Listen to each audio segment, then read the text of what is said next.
Why, hello everybody, how are you doing today? Doing good, I hope. Hope y'all had a good weekend. So I've had a pretty massive influx of new subscribers over the last month, and that's pretty much solely due to all the survival challenges I've been releasing. But now I'm in a precarious situation where I'm not entirely sure if all these new people are here specifically for the survival challenge, or if they're just gonna watch all the shit that I've been making before that, which, if you're new to this channel, you should know I just basically make whatever the fuck I want to make. So I guess this video kind of fulfills two purposes. One, it's a bit of a palate cleanser for me because I gotta do other things. I can't just do the same shit all the time. And two, it's to test all of them new audience members to see just how cool you are. Like, can I get away with just doing anything and saying anything? I guess we're about to find out. So you ever run into that issue that every guy runs into where you kind of want to fuck a predator, but at the same time, you sort of feel a little weird about it because you think your parents are gonna judge you, and you just kind of like, well, I can kind of see myself doing it, but then you look at that face and it's like, I don't know, I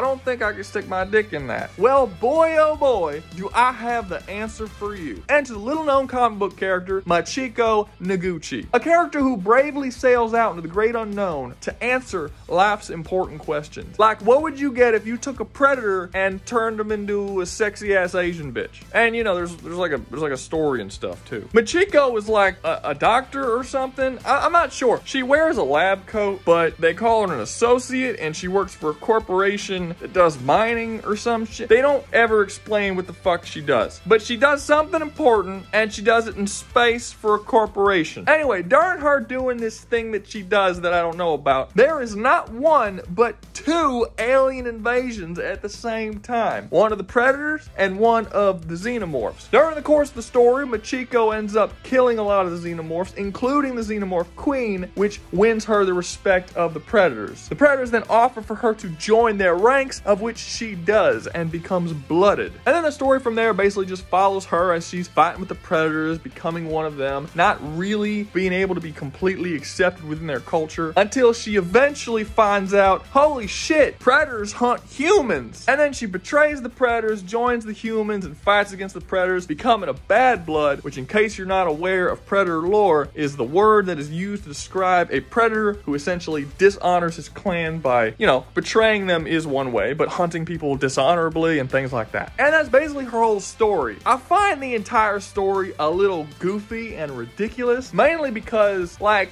one, why would a human woman ever join the fucking predator society? She's not even like a warrior. She's just like a regular fucking person who just happens to survive and be very clever and resourceful. And then she all of a sudden decides to abandon her entire life to join a fucking predator civilization. Like, why? Why would how bad is your life to just up and leave to live with a bunch of fuckers that look like this? And then she's just fucking surprised halfway through the story when it's revealed that the fucking predators hunt people? How do you not know that already? How did it take so long for you to realize that the predators are basically just hunting literally everything that's not them? Like, it's just so baffling to me. But I understand it's basically just an excuse to have a sexy ass Asian bitch dress up like a predator and kill people. And if that's what you're going into it for, that is exactly what you're gonna get. And also, bonus, she lived with these predators for quite some time. It's almost impossible to come to the conclusion that she did not fuck a predator at some point. So, if you do end up fucking Machiko, you're having like second-hand predator sex. And it wouldn't even be all that weird. You're not even gonna entirely disappoint your parents. Well, you know, at least not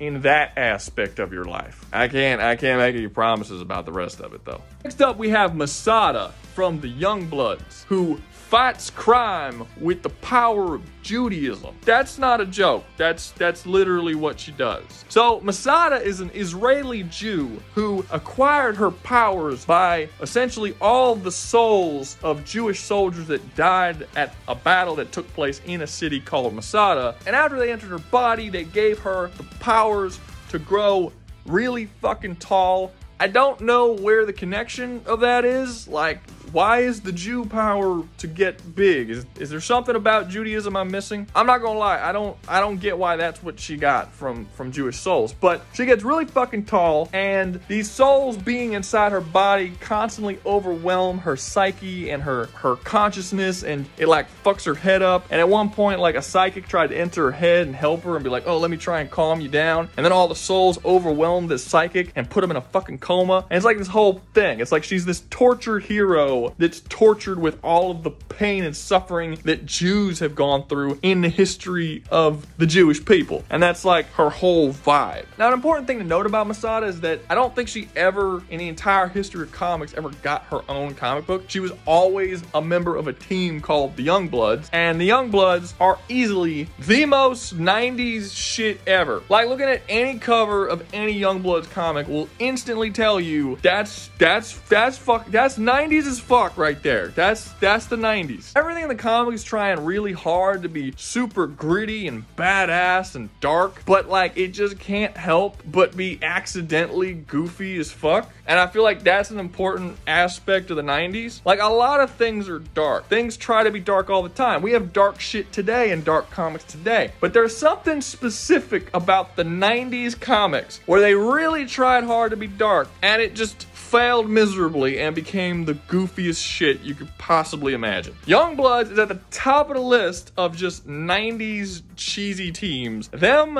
and Cyberforce. They're like the king of 90s cheesy, what the fuck were you thinking kind of teams. And I'm not even asking what the fuck you were thinking as like a bad thing, because a lot of this shit is really fucking fun. There's a lot of fun shit in the Youngbloods. There's a lot of enjoyable stuff to read. And there's no doubt that Masada is at the very least kind of a fun character. I mean, how could you not be when your story is about fighting evil with the power of Judaism? And if there is a single Jew watching this video, please, for the love of God, tell me, why the fuck is she growing? Why is that her power? What the fuck does that have to do with Judaism? I'm so confused. Next up on the list, we have Zealot from the Wildcats comics. An alien warrior superhero that just so happens to look exactly like a super fucking hot Earth woman. How convenient. This bitch could have showed up with a fucking dick sticking out of her forehead, and we would have been like, yeah, I mean, she's an alien. Obviously, she's not gonna look exactly like the most gorgeous woman you've ever seen in your life. But no, I mean, it just worked out that way. That is a crazy coincidence. So who is Zealot? She's basically a really bad mother that abandoned her child with her own mom so that she can go off and have her hot girl summer. Again, that kind of sounds like a joke, but it's not. That's exactly what happens in the story. Okay, fine. So to get into a little more specifics, on Zealot's planet, very few women are actually fertile. She happens to be one of the ones that is. So she was chosen by her planet in order to essentially breed with a male so she can make children, because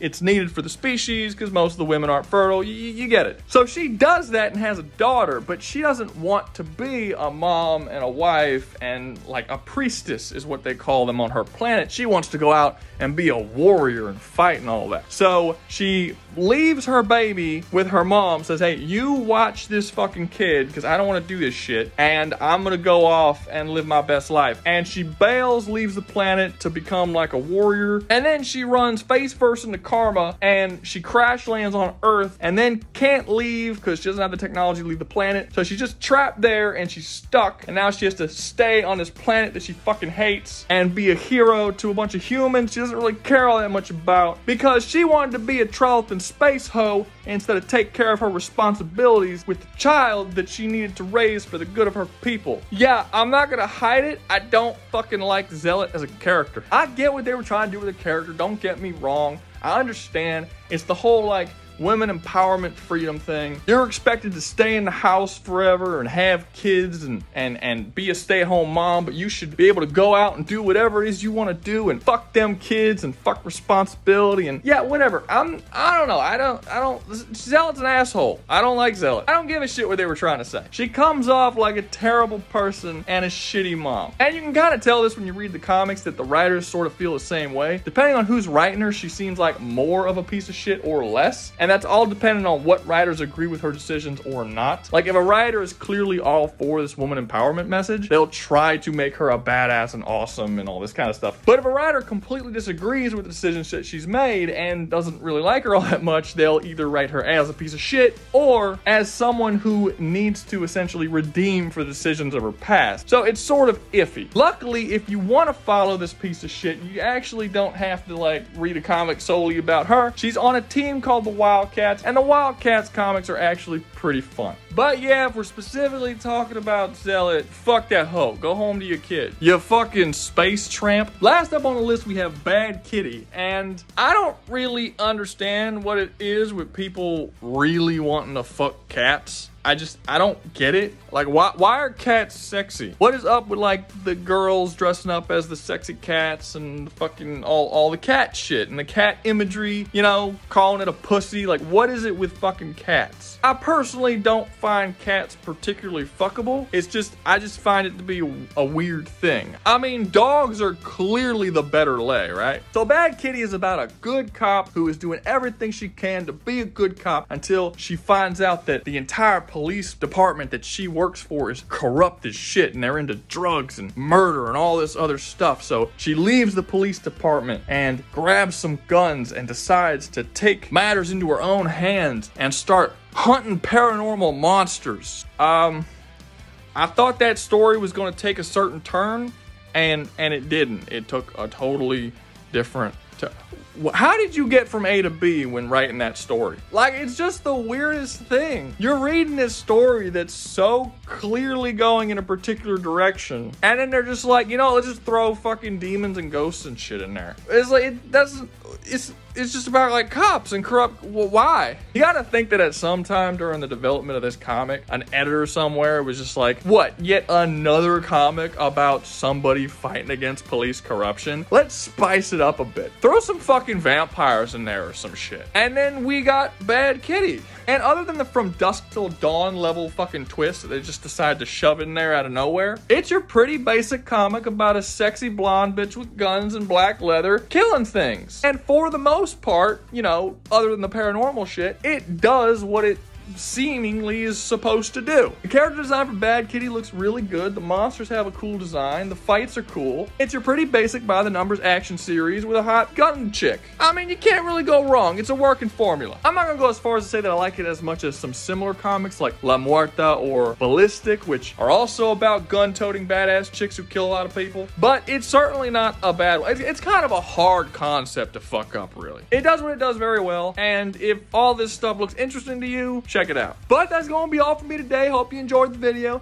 If you did, make sure to like, subscribe, comment, share, and join the membership, because if you join the membership, you get videos early. As well, do not forget that we are writing a comic book. And if you want to get involved in that, make sure to join the Discord. You can ask me questions personally about it, see how you can get involved, how you can help out. I am writing the comic, but a lot of people are throwing a ton of suggestions at me. Some I'm taking, some I'm not. And we're sort of kind of building it as a community. It's like a little fun project. So if you're really into comics, make sure to go there and join that whole thing. And as always, y'all stay safe out there, you hear?